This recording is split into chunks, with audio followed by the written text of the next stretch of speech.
Desde a indicação do nome de Flávio Bolsonaro para ser o candidato da direita à presidência da República, eu demonstrei e falei, defendi que ele seria o próximo presidente da República. Eu fui muito criticado por isso, né? Isso é normal acontecer, é bom que seja assim, porque as pessoas lidam sempre com a política de forma emocional, diferente da minha pessoa aqui, que lido com números, fico o dia inteiro estudando pesquisa, fazendo pesquisas no Brasil inteiro. É sobre isso que eu quero falar, os motivos que me levaram a falar aquilo naquele momento, e hoje cada vez mais fica claro que Flávio Bolsonaro está com as mãos na taça ali para ser o próximo presidente da República.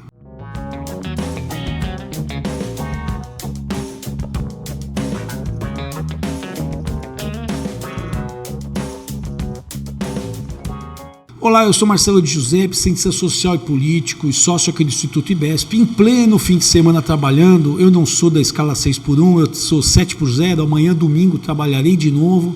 Estou brincando, é claro, mas assim, a gente tem que trabalhar bastante aqui para poder trazer informação para você, além de também fazer com que o Instituto funcione, né? Eu venho defendendo há algum tempo, desde a nomeação ali da indicação de Flávio Bolsonaro em dezembro de 2025, que ele seria o candidato do bolsonarismo, eu comecei a mostrar e falar por que Flávio teria plenas chances de ser o próximo presidente da República. Fui muito criticado por isso, como eu disse no início do vídeo, a grande maioria das pessoas, elas se informam através da grande mídia, ou também pelo lado emocional ali das redes sociais, né, que as redes sociais é muita discussão, muito emocionada, temperatura alta, mas sem nenhum tipo de informação. E mais do que isso, as pessoas se baseiam por pesquisas, e as pesquisas muitas vezes, as pesquisas que são expostas, são pesquisas com pouca ou nada de informação. Porque quando você vê assim, fulano está na frente, ciclano está atrás, isso não é informação. Uma pesquisa ela tem que ter muita informação, muita divisão, muitos cruzamentos de dados para que você leia com atenção os números e traga algum ponto ali que chame a atenção. E aí mais do que isso, né?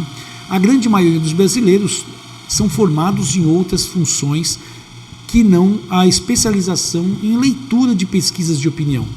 Então, como eu tenho essa capacidade, porque estudei para isso, eu não sei apertar um parafuso, mas eu sei fazer pesquisa, sei ler pesquisa, sei estudar pesquisa, sei fazer planejamento, estratégia de campanha em cima de dados de pesquisa.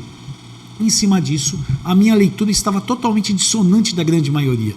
Então, muitas vezes eu fui rebatido por gente do mercado financeiro que colocava, não, o próximo presidente será Tarcísio de Freitas, não, quem vai ser o Zema, quem vai ser é o Lula mesmo, não tem como ganhar do Lula. E aí, aos poucos, eu fui mostrando e tentando explicar.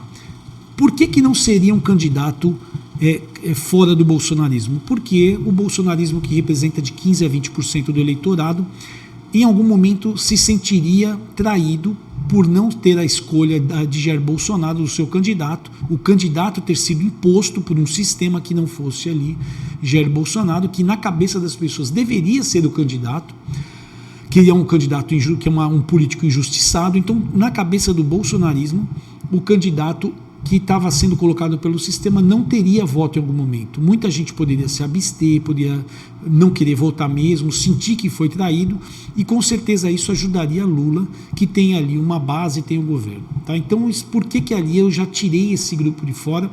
E não tirei por achismo, por pesquisa mesmo, perguntando ao bolsonarismo, você votaria num candidato que não fosse indicado por Bolsonaro, tal?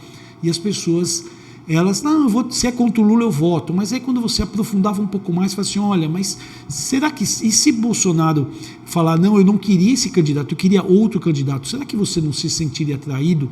Aí as pessoas iam colocando, olha, eu não vou votar porque é sacanagem e tal. Então, o aprofundamento de pesquisas internas nossas, claro que são pesquisas que a gente não divulga, como se você acompanha, você sabe que eu sou totalmente contra a divulgação de pesquisas eleitorais. A gente já via que existia ali, ou era o candidato bolsonarista, um candidato ali nomeado por Jair Bolsonaro, que poderia ser Tarcísio, desde que Jair Bolsonaro colocasse, olha, é Tarcísio de Freitas. Então já colocava esse ponto aqui. Segundo ponto, em relação ao governo Lula. Existe uma relação direta entre a aprovação de governo e eleições, tá? Eu sempre faço uma analogia brincando assim, ó, se o seu casamento é bom, você pode até olhar para sua vizinha, mas você não sai de casa. O que acontece com o governo Lula, que é um governo que tem uma avaliação baixa, tá? A gente não vai ver o governo Lula com uma aprovação como foi o governo Temer, com 8% de aprovação, o governo Dilma com 10%, você não vai ver isso no governo Lula, porque existe uma base, existe uma memória afetiva de Lula no primeiro governo dele. Tá, você pode contestar o primeiro governo dele, se olha, mas foi um governo que foi ajudado pelas commodities, era um grande momento do Brasil conseguir juntar dinheiro para nunca mais ter problema. Eu concordo com tudo isso, mas existe uma memória afetiva que quando você faz pesquisa, você ouve as pessoas falando isso. Outras coisas também, que eu também discordo da atuação do governo Lula, de você ter um acúmulo de benefícios, como o ProUni, você vai enchendo criando despesas ao governo, criando uma quebra no sistema normal de uma economia para promover benefícios, acostumando as pessoas a receberem benefícios a ponto de hoje as pessoas terem a cabeça, Lula me ajudou e não me tira isso porque isso vai me destruir. Então, tudo isso faz de Lula um candidato forte, só que mesmo com tudo isso, mesmo com a grande imprensa ajudando muito o Lula, porque você percebe que em alguns momentos chave ali, a imprensa desde a eleição de 2022, ela fez ali uma defesa, claro que era muito mais contra Jair Bolsonaro, contra a pessoa de Jair Bolsonaro, contra a direita bolsonarista do que mesmo a favor de Lula, né? Mesmo porque a TV Globo já prejudicou Lula em 1989. Não existe um amor a Lula, na minha visão. Existe ali um interesse de manter Lula. E também tem todo um sistema financeiro que adora Lula. E aí você, quando pega essa situação, você percebe que mesmo com todo esse apoio institucional, sistêmico que Lula tem, ele não consegue ter uma aprovação que coloca ele numa situação confortável. E aí quando foi o lançamento de Flávio Bolsonaro, ele ainda era pouco conhecido e ainda é pouco conhecido. Tá? Flávio Bolsonaro, você fala, não é possível, você que acompanha um vídeo desse, claro que você sabe quem é o Flávio Bolsonaro, mas muita gente no Brasil ainda não sabe exatamente quem é Flávio Bolsonaro. Eu já ouvi falar, mas eu não conheço só de nome. Então isso faz com que Flávio tenha muito para crescer. Aí você fala, da onde você tirou isso? O que acontece é que em vários estudos você percebe que quando você cruza grau de conhecimento, tá? Quanto mais as pessoas conhecem Flávio, mais as pessoas têm desejo de votar em Flávio. Isso não acontece com Lula. Quanto mais as pessoas conhecem Lula, menos desejo as pessoas têm de votar em Lula. E Lula já é muito conhecido. O que vem acontecendo, então, que você junta a questão de avaliação de governo, você junta a questão de grau de conhecimento, questão de potencial de voto, questão de potencial de crescimento, questão de imagem, e aí quando eu falo de imagem, vou fazer uma outra analogia aqui, digamos que você vai jogar basquete, você precisa escolher seu time, você tem um garoto de 1,40 m e você tem um garoto de 2 metros. Não importa se o garoto de 1,40 m ele é o melhor jogador do mundo, de 2 metros ele é o pior. Você, na hora que você olha para aqueles dois, você fala, não, eu vou escolher o maior.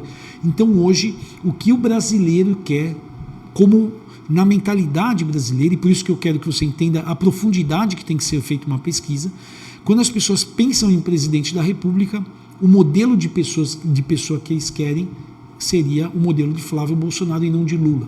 Tá? Então Lula, com todo respeito, fator idade, fator ideias, não existe mais o que tirar de Lula ali, a não ser o que a gente está vendo mesmo. Né? Então, eu estou tentando resumir uma pesquisa aqui de 300 páginas em alguns pontos. Tá? Então, o arquétipo que também as pessoas querem para um presidente da República é um arquétipo muito mais próximo do arquétipo de Flávio Bolsonaro do que de Lula.